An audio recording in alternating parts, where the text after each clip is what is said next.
नमस्कार दोस्तों क्या विनय कटियार की भारतीय जनता पार्टी में सक्रिय वापसी होगी?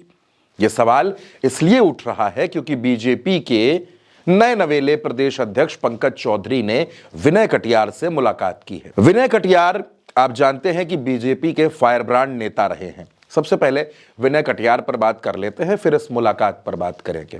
विनय कटियार वो नेता है जो राम मंदिर आंदोलन के जो सबसे प्रमुख चेहरे रहे हैं। अगर आप उंगलियों पर गिनना शुरू करें तो टॉप 5 चेहरों में विनय कटियार का नाम शुमार होता है।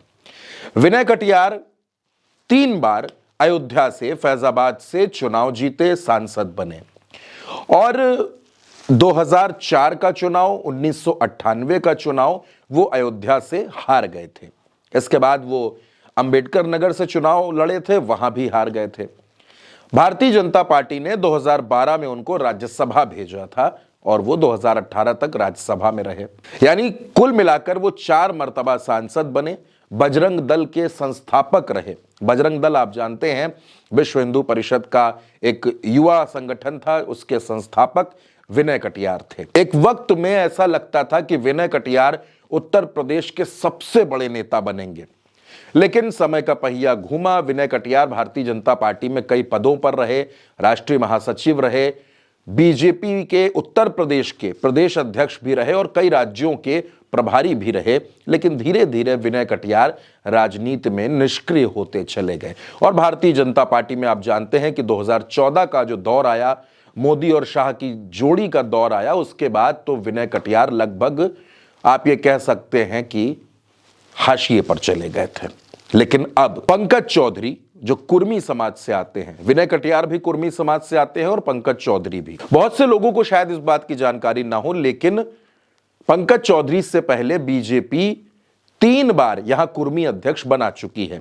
स्वतंत्र देव सिंह, विनय कटियार और ओम प्रकाश सिंह। अब पंकज चौधरी विनय कटियार से मिलने पहुंचे।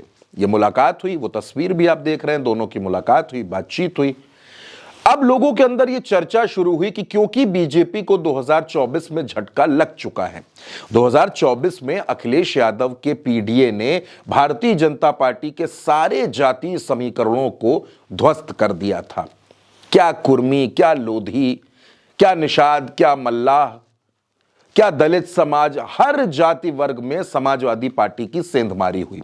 अखिलेश यादव ने टिकट कुछ इसी इंजीनियरिंग से बांटे थे, इसी पॉलिटिकल इंजीनियरिंग से बांटे थे कि उस गुणागणित को बीजेपी समझ नहीं पाई। आप ये भी जानते हैं कि प्रदेश अध्यक्ष के लिए बहुत से नाम चल रहे थे, फला अध्यक्ष बन जाएंगे, फला अध्यक्ष बन जाएंगे, लेकिन आखिर में पंकज चौधरी के नाम पर मुहर लगी। पंकज चौधरी का नाम अध्यक्ष बनने से एक दिन पहले ही चर्चाओं में आया था। उससे पहले स्वतंत्र देव सिंह का नाम था, साध्वी निरंजन ज्योति का नाम था, इसके अलावा बीएल वर्मा का नाम चल रहा था, बहुत से नाम चल रहे थे, लेकिन पंकज चौधरी को कमान मिल गई। अब पंकज चौधरी विनय कटियार से मिलने पहुंचे। हर कोई जानता है विनय कटियार हिंदुत्व के चेहरे हैं, विनय कटियार अयोध्या से ताल्लुक रखते हैं, विनय कटियार ओबीसी समाज से आते हैं और कुर्मी समाज से आते हैं। अब कुर्मी समाज की ताकत का अंदाजा क्या लगा लीजिए। कुर्मी समाज उत्तर प्रदेश में तकरीबन 25 से 27 लोकसभा सीटों पर असरदार है। 5% के आसपास बताए जाते हैं। 128 विधानसभा क्षेत्रों में कुर्मी समाज का असर माना जाता है। यह कुर्मी समाज की पावर है। उत्तर प्रदेश में अखिलेश यादव के पास 7 सांसद ऐसे हैं जो कुर्मी समाज से आते हैं और एनडीए में जो पार्टनर हैं अनुप्रिया पटेल, वो भी कुर्मी समाज से आती हैं।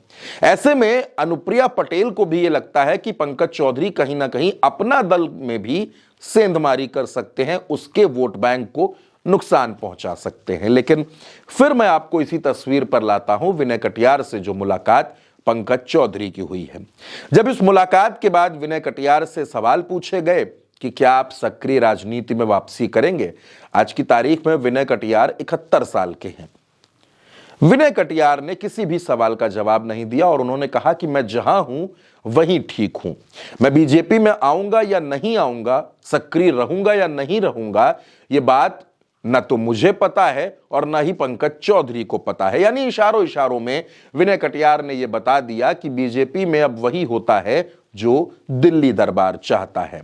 अब विनय कटियार भले ही इनकार कर रहे हों, लेकिन बीजेपी और पंकज चौधरी दोनों इस बात को समझ रहे हैं कि विनय कटियार को साथ लेने में भारतीय जनता पार्टी का फायदा जरूर है। लेकिन विनय कटियार फिलहाल इनकार कर रहे हैं कि वो बीजेपी में सक्रिय नहीं होना चाहते। जहां पर वो हैं वो ठीक हैं और वो किसी भी तरीके से चुनावी राजनीति में तो आना ही नहीं चाहते। लेकिन आप जानते हैं, राजनीति में जो कहा नहीं जाता अक्सर वो होता है।